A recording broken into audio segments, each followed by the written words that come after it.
So Sneako got banned off of YouTube. Two of his YouTube channels got terminated, and pretty much he's done for. Like, any chances of him coming back is zero. And a lot of people are having obviously the discussion, I believe, once again, that freedom of speech is being stifled. The overloads or the people that may be is tuning who can or cannot say whatever the case may be. But I've always said this: there is no such thing as freedom of speech. Speech is determined by the masses. Even as far back as the ancient Mesopotamians, Egyptians, Greeks, whatever civilization you want to pick, if someone was saying something that the majority didn't like, he either got exiled or shunned into silence.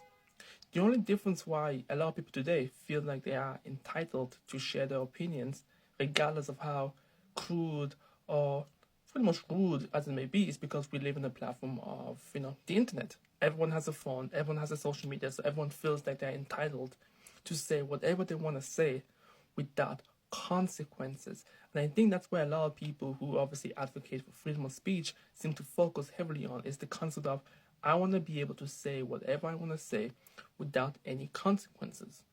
That doesn't exist. There is a game that has to be played, and if you're not willing to learn the rules of the game, you will be kicked out of it. Sneako had to learn that the hard way. And what's very disappointing about Sneako, essentially, is that he was a very smart dude.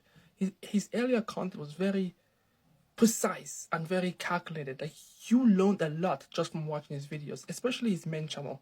But then all of a sudden, when he started listening to this red pill stuff, he just got out of control, and he just started blowing out a lot of stuff. Like, I'm not saying, right, let me just be clear. Sneako was saying stuff that I'm pretty sure we all were thinking of. We all were thinking of the things that Sneako was saying.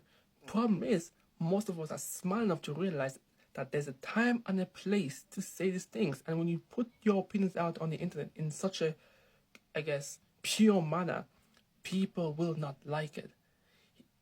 He got reported enough times, he got, snitched on enough times, and obviously YouTube took that into consideration, and, well, he's out. The same thing happened with Andrew Tate. The same thing is gonna happen to every single person who's saying that they are part of the movement to escape the matrix. Listen, if you acknowledge that there is a matrix, you have to acknowledge that there's a rule to the matrix. Escaping it doesn't mean that you've escaped the rules of the matrix or its strings of manipulation. You still have to play the game. You still have to be careful how you say certain things. Otherwise, your message will be lost. I mean, yeah, sure, you'll inspire more people to speak, but eventually they'll get silent if they don't play the game right. That's my opinion.